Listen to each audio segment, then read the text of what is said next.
Mega news.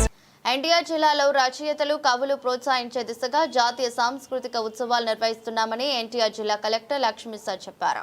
కవులు రచయితలకు ప్రోత్సాహం లేక రచనలు చేయడం లేదని ఆవేదన వ్యక్తం చేశారు. జాతీయ సాంస్కృతిక ఉత్సవాల పోస్టర్ను కలెక్టర్ లక్ష్మీసా కలెక్టర్ కార్యాలయంలో ఆవిష్కరించి మాట్లాడుతూ కవులు రచయితలు కార్టూనిస్టులు కళాకారులు పోటీలు నిర్వహించి వారికి బహుమతులను ఇచ్చి ప్రోత్సహిస్తున్నామని చెప్పారు. మొదటి బహుమతి 5,000 రూపాయలు అందించనున్నారు. ప్రతిభ ఉన్న ప్రతి ఒక్కరిని ఆహ్వానిస్తున్నామన్నారు. తుమ్మలపల్లి కళాక్షేత్రంలో ఈ నెల 22, 23వ తేదీల్లో ఈ కార్యక్రమాన్ని నిర్వహించనున్నట్లు చెప్పారు. అలాగే కవులు ఎవరైతే ఉన్నారో వీళ్ళకి ప్రోత్సాహం చేద్దామని ఒకటి జాతీయ సాంస్కృతిక ఉత్సవాలుకి శ్రీకారం చుట్టడం జరిగింది. ఇది ముఖ్యంగా కల్చరల్ డిపార్ట్మెంటు, అలాగే డిస్ట్రిక్ట్ అడ్మినిస్ట్రేషన్, అలాగే మల్లెతీగ వాళ్ళ ఆధ్వర్యంలో ఒక కోఆర్డినేషన్గా ఇది చేస్తున్నాము. ఇది ఫస్ట్ టైం ఎక్స్పెరిమెంట్ చేస్తున్నాము. దీనికి మూలం ఎక్కడి నుంచి అయితే అంటే ఈ రైటర్స్ కొంతమంది కవులతో ఒకసారి మాట్లాడుతుంటే అది చెప్తున్నాను అనమాట. ప్రోత్సాహం కరువైంది సార్, పెద్దగా సార్ మనకు ప్రోత్సాహం లేదు, రాయాలని కూడా మోటివేషన్ రావట్లేదు, ఇంట్రెస్ట్ లేదంటే చెప్పామన్నమాట. మీరు అలా మోటివేషన్ కోసం వెయిట్ చేస్తే చదవాలనుకున్న వాళ్ళు చదవాలన్నప్పుడు బుక్స్ ఉండవు, కాబట్టి దయచేసి రాయండి.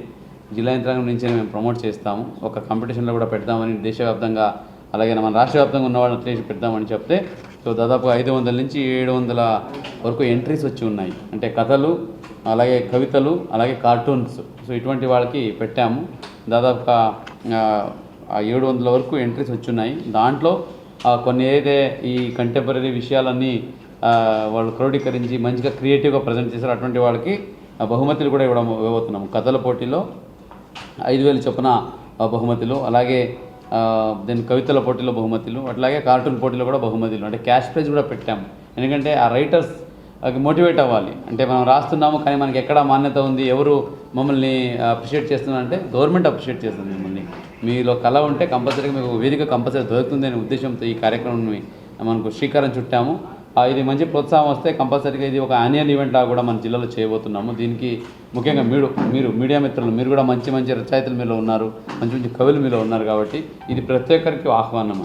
ప్రతి ఒక్కరు వచ్చి పార్టిసిపేట్ చేయొచ్చు. ప్రతి ఒక్కరు అంటే ఆ కళ అనేదానికి ఒక ఇదేంటే ఒక రూల్స్ అండ్ రెగ్యులేషన్స్ ఏమి ఉండవు. సో అది ఆటోమేటిక్గా పుడుతుంది. వాటిని కొంచెం ప్రోత్సహించే వాళ్ళు ఉంటే ఇంకా పెరుగుతుంది. మంచి కవులు అవ్వచ్చు. ఆంధ్రప్రదేశ్ నుంచి ఇప్పుడు ఎలాగైతే సీఎం గారు చెప్పినట్టు ఐటీ ఎక్స్పర్ట్స్ ఉన్నారో, అలాగే నెక్స్ట్ క్వాంటమ్ ఎక్స్పర్ట్స్ వస్తున్నారో, ఆర్గానిక్ ఫార్మింగ్ ఎక్స్పర్ట్స్ ఉన్నారు. అలాగా రైటింగ్లో కూడా ఫ్యూచర్ టాలెంట్ మనకు తెలియదు. సో ఇప్పుడు మనం గతంలో చూసుకున్న ఇతిహాసంలో మన ఘంటసాల పాటలు మీకు తెలిసే ఉంది, ఎంత చక్కగా వరల్డ్ ఫేమస్ అయి ఉన్నాయో. సో ఆ టైపు కళ ఇప్పుడు కూడా ఉంది. కూచిపూడి మనకు ఏదైతే ఉందో కృష్ణా జిల్లాలో, సో వరల్డ్ ఫేమస్. సో ఈ ప్రకారంగా ఉన్న కళని మనము ఆ చిన్న ఇలా ప్రమోట్ చేస్తుంటే ఇంకా కొత్త జనరేషన్స్, న్యూ జనరేషన్ కూడా మోటివేట్ అవుతాయనే ఉద్దేశంతో ఈ కార్యక్రమం చేయడం జరుగుతుంది. ఇది మీ ద్వారా అందరికీ వెళ్ళాలి. తుమ్మలపల్లి కళాక్షేత్రంలో ఈ నవంబర్ వచ్చే 23, 24, 22, 23 తారీఖున ఈ కార్యక్రమం జరుగుతూ ఉంది ఇక్కడ. సో నవంబర్ 22, 23 శనివారం, ఆదివారం ఉంటుంది. కాబట్టి దీనికి మల్లెతీగ వారు సహకారం తీసుకున్నాము. అలాగే కొహెన్స్ బయో సైన్స్ అనేది, లైఫ్ సైన్స్ అనే ఒక కంపెనీ కూడా దీనికి స్పాన్సర్ కూడా చేస్తున్నారు. వాళ్ళందరి సహకారంతో ముందుకు వెళ్తున్నాము. ఇది బిగినింగ్ మాత్రమే.